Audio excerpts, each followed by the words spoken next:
Halo, Assalamualaikum warahmatullahi wabarakatuh. Salam sejahtera untuk kita semua. Semoga kita selalu diberikan kesehatan, keberkahan, dan juga rezeki yang melimpah ya.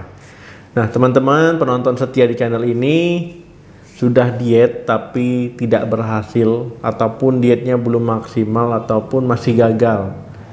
Nah, jadi pada video kali ini saya akan membahas tentang 7 tanda diet tidak benar ataupun ada kesalahan ya.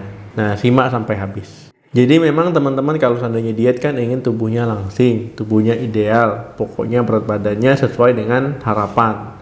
Nah, tapi banyak juga yang setelah diet itu belum menuju ke berat badan impiannya, masih gemuk ya, ataupun ada malah yang lebih gemuk dari sebelum diet. Nah, kenapa bisa seperti itu? Ya otomatis ada kesalahan di situ.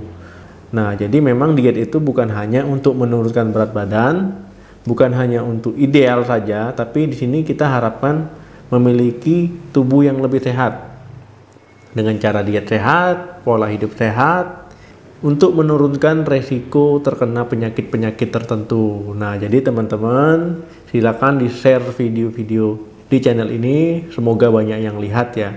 Banyak di luar sana yang diet asal-asalan, banyak yang dietnya karena omongan tetangga ya, jadi dietnya itu salah. Misalkan tetangga bilang, oh jangan melakukan hal ini biar dietnya sukses, jangan melakukan ini biar dietnya berhasil. Nah, tapi ini sebenarnya bisa jadi yang diomongkan tetangga itu salah dan juga menyesatkan.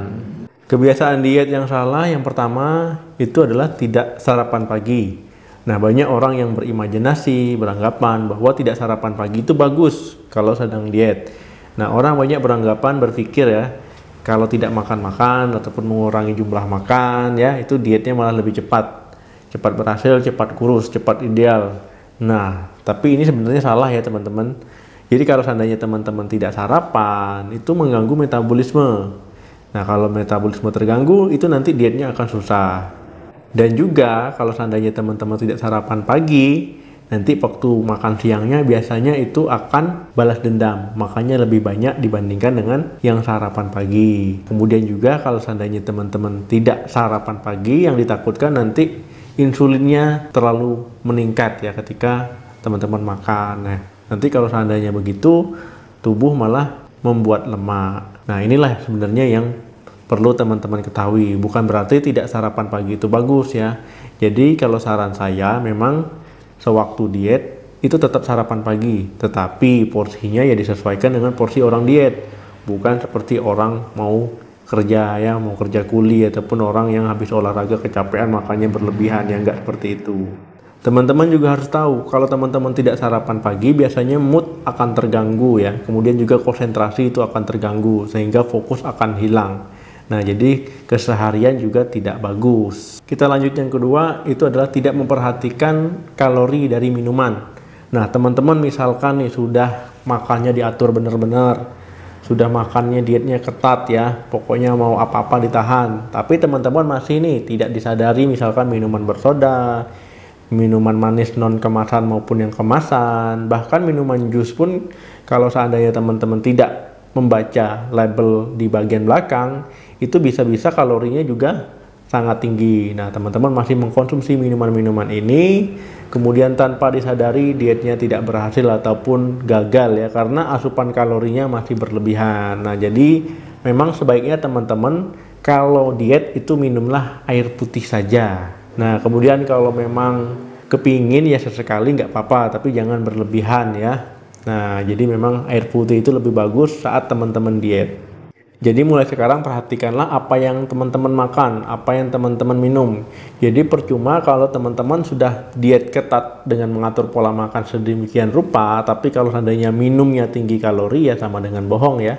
Yang ketiga itu terlalu banyak makan protein dan lemak. Nah, memang protein itu bagus untuk tubuh kita kalau sedang diet supaya otot tidak mengecil. Kemudian juga biar kita kenyangnya lebih cepat dan lebih lama. Dan juga kalau seandainya lemak itu bagus untuk bahan baku untuk produksi hormon ya. Tapi kalau seandainya teman-teman berlebihan ya, kelewat batas, ini akan memperberat kerja tubuh, baik kerja ginjal maupun kerja tubuh lainnya. Nah, ini jadinya bukan sehat ya, malah nanti sakit. Jadi harus perhatikan juga asupan karbohidrat, vitamin, ya, mineral. Pokoknya harus seimbang, jangan berlebihan. Jangan nanti lihat info dari tetangga, kemudian makan protein berlebihan, makan lemak berlebihan. Ya, pokoknya harus sesuai, tidak boleh berlebihan. Yang keempat itu makan tanpa garam. Banyak orang yang diet tidak makan garam sama sekali, takut makan garam ataupun tidak boleh makan garam. Ini justru salah ya. Jadi tetap ya. Jadi fungsi garam itu baik untuk tubuh kita, tapi tidak berlebihan kalau mengkonsumsinya benar ya, ataupun pas takarannya. Nah, jadi garam ini kita perlukan itu untuk memproduksi hormon tiroid ya, kemudian juga relaksasi dan kontraksi otot, kemudian juga untuk aktivitas sel-sel saraf, keseimbangan cairan dalam tubuh ya, untuk membantu fungsi otak. Ya pokoknya jangan berlebihan, intinya seperti itu. Jadi bukan tidak boleh makan garam sama sekali, tetap boleh, tapi sedikit saja. Jadi jangan sampai terlalu asin makanannya. Kalau seandainya terlalu asin, memang dietnya nanti gagal karena tubuh akan menarik air ya, jadi selnya nanti akan lebih gemuk. Resiko lain kalau kelebihan garam apa saja ya, bisa hipertensi, bisa stroke ya, bisa gangguan ginjal ya, pokoknya konsumsinya yang sedang-sedang saja. Yang kelima, kekurangan serat. Nah, jadi teman-teman banyak orang yang dietnya asal-asalan, abal-abal ya. Ya asal tidak makan, yang penting tubuh kurus. Nah, ini salah ya. Yang penting kita itu harus dietnya itu seimbang, polanya benar. Kalau seandainya tubuh sakit walaupun kurus kan percuma ya. Karena tujuan kita diet itu supaya lebih sehat. Nah, jadi belajarlah konsumsi makanan yang berserat supaya dietnya juga bagus, lancar ya, cepat kenyang, kemudian juga membantu menurunkan berat badan lebih cepat, kemudian juga menjaga kesehatan pencernaan, saluran pencernaan. Nah, inilah yang paling penting sebenarnya. Kalau seandainya pencernaan sudah terganggu, nah seluruh tubuh itu akan terganggu. Nah, malah jadi tidak sehat. Kemudian kalau ada kolesterol tinggi, kalau teman-teman mengkonsumsi serat yang cukup, nah ini juga akan menurunkan kadar kolesterol teman-teman menjadi normal.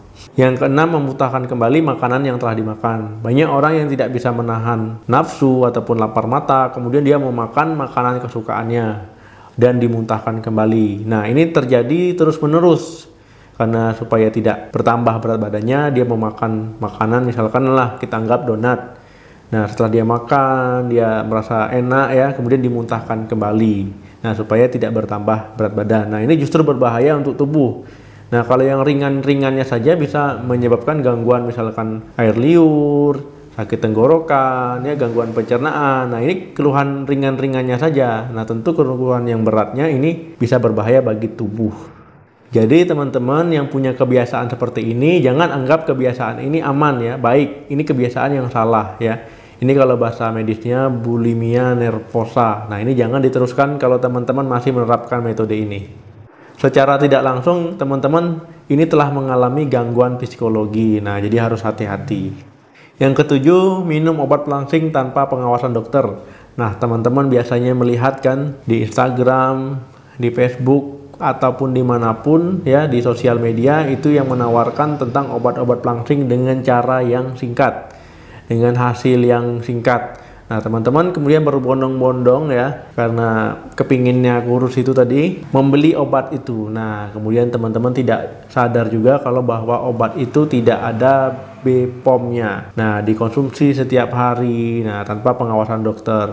Ataupun nih teman-teman mengkonsumsi obat yang ada BPOM-nya. Nah, ini juga tidak boleh sebenarnya, karena memang harus ada pengawasan dari dokter. Apakah teman-teman memang butuh obat tersebut? Apakah nanti efek samping dari obat tersebut? Apakah nanti setelah minum obat tersebut ada keluhan ataupun ada gejala yang ditimbulkan? Jadi memang harus pengawasan dari dokter ya. Yang resmi saja itu tidak boleh ya, apalagi yang abal-abal. Jadi saya suka miris sekali kalau teman-teman terpengaruh dengan endorse ataupun penjual-penjual yang tidak bertanggung jawab ya. Semoga berubah ya, karena ini bisa merugikan kesehatan teman-teman, kemudian juga bisa menyebabkan kerusakan organ. Nah, jadi memang harus hati-hati. Nah, itu tadi teman-teman 7 kebiasaan diet yang salah yang harus diperbaiki. Mungkin teman-teman ada salah satunya, silakan tulis di komentar, dan apa saja sih yang sudah teman-teman lakukan. Semoga bermanfaat. Silakan di-share video ini sebanyak-banyaknya. Sampai ketemu lagi di video saya selanjutnya. Sukses diet, salam sehat, sampai jumpa.